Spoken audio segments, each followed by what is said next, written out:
Bonjour à tous. Corrigé aujourd'hui de l'exercice 4 portant sur le contenu probabilité simple, on peut aussi dire équiprobabilité. Un exercice que vous avez dû travailler et que nous allons corriger maintenant ensemble.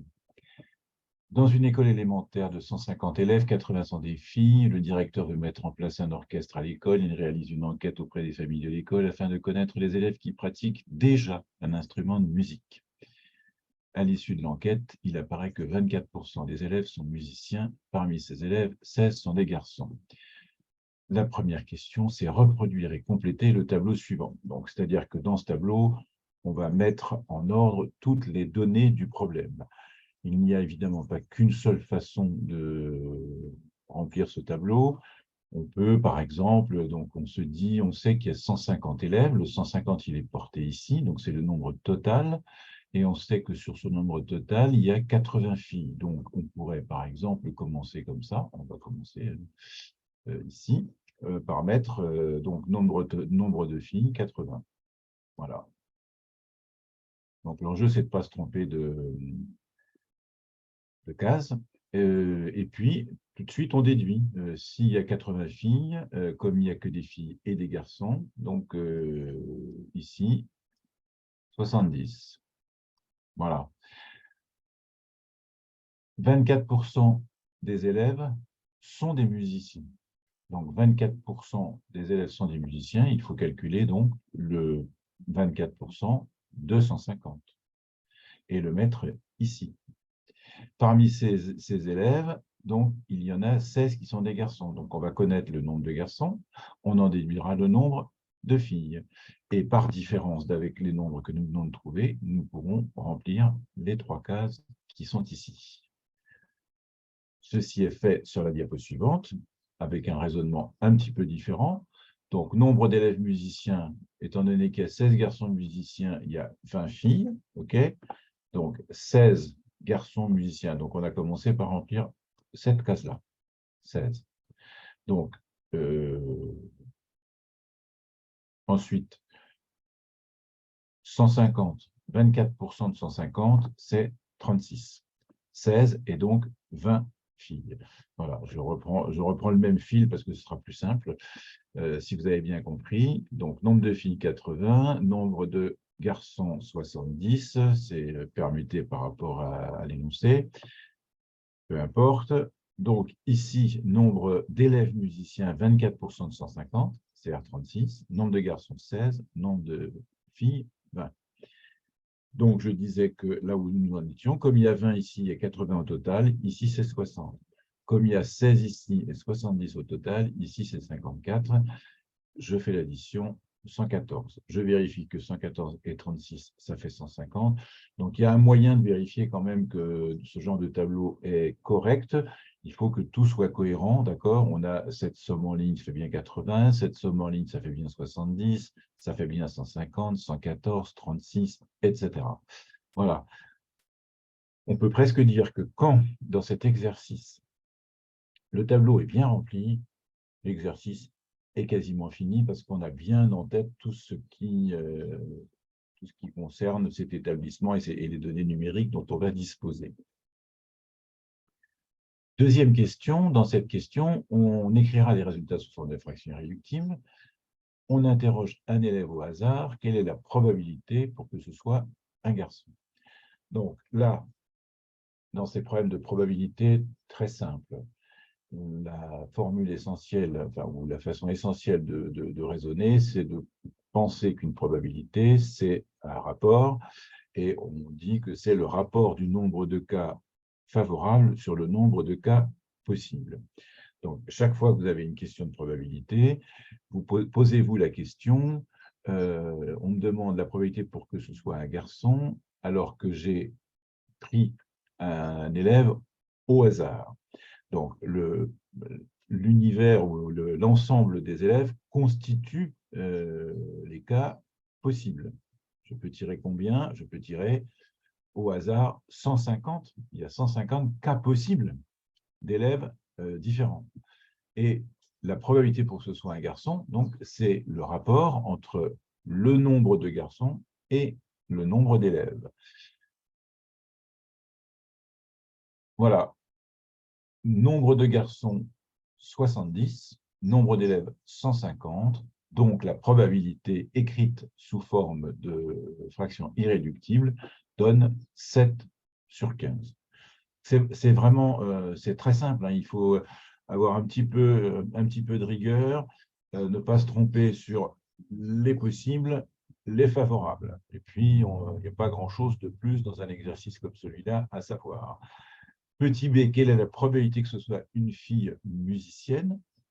Toujours pareil, on n'a pas changé, hein. On interroge un élève au hasard. Donc, le nombre de cas possibles, c'est toujours 150.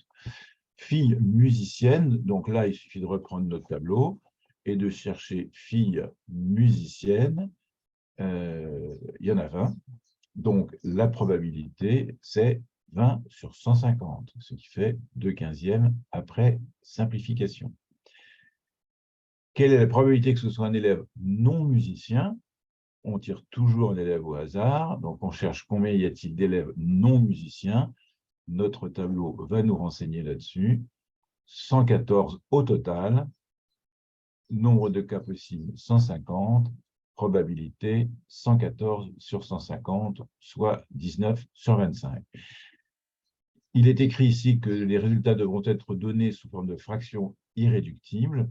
Donc, on ne va pas plus loin. Quelquefois, la probabilité, on peut l'exprimer sous sa forme décimale. Donc, ici, on va donner une approximation, on pourrait donner une approximation sous forme décimale, qui va toujours être 0, quelque chose, puisque une probabilité est un nombre compris entre 0 et 1, strictement au sens large, si on considère les cas impossibles et les probabilités de l'événement impossible et de l'événement certain. Voilà, c'est pas plus difficile que ça. Donc ça fait partie finalement des choses très simples à travailler. Bon, alors, il y a des exercices qui sont un tout petit peu plus complexes. On n'a pas fini d'ailleurs, hein. Maintenant, la troisième question nous dit « L'élève interrogé est un garçon ». Donc on change. On n'est plus parmi tous les élèves, mais on est simplement parmi les garçons. D'accord? Donc c'est surtout ça qu'il faut bien voir. On change de nombre de cas possibles. J'interroge un garçon. Combien y a-t-il de garçons? Je reviens à mon tableau. Je regarde. Le nombre de garçons, c'est 70. Donc, le nombre de cas possibles, ce sera 70. Et je m'intéresse à la probabilité de quel événement? Eh bien, je m'intéresse à la probabilité de l'événement que ce soit un musicien. Donc, maintenant, je vais aller chercher, parmi les garçons, le nombre de ceux qui sont musiciens. Donc, ici, élèves musiciens, garçons, il y en a 16. Donc, la probabilité, c'est le nombre d'élèves musiciens, le nombre de garçons musiciens, pardon, sur le nombre de garçons. Autrement dit, 16 sur 70. C'est ici. 16 sur 70. Simplifié, 8 sur 35. Voilà. Donc, vous avez vu que dans cette deuxième question, on a changé le nombre de cas possibles. Donc ça, il faut être toujours très attentif, parce que sinon, on continue à dire 16 sur 150, etc. Non, il faut bien se poser la question, quel est le tirage? Je tire parmi quoi pour trouver d'abord le nombre de cas possibles. Et ensuite, je me demande qu'est-ce que je cherche parmi ces cas possibles. On appelle ça les cas favorables. Question suivante. 30% des filles musiciennes jouent d'un instrument avant. Quel pourcentage cela représente-t-il par rapport à l'effectif total de l'école? Question qu'on peut, donc là, c'est une question qui n'est plus strictement de proportionnalité, mais de probabilité, mais de proportionnalité. Il peut être traité de différentes manières. En voici une. Si 30% des filles musiciennes jouent un instrument avant, ça nous fait 6 filles, parce que 30% de 20, ça fait 6. Donc, si il y a 6 filles, parmi les combien de filles, on cherche le pourcentage, on cherche le pourcentage par rapport à l'effectif total, donc par rapport à 150.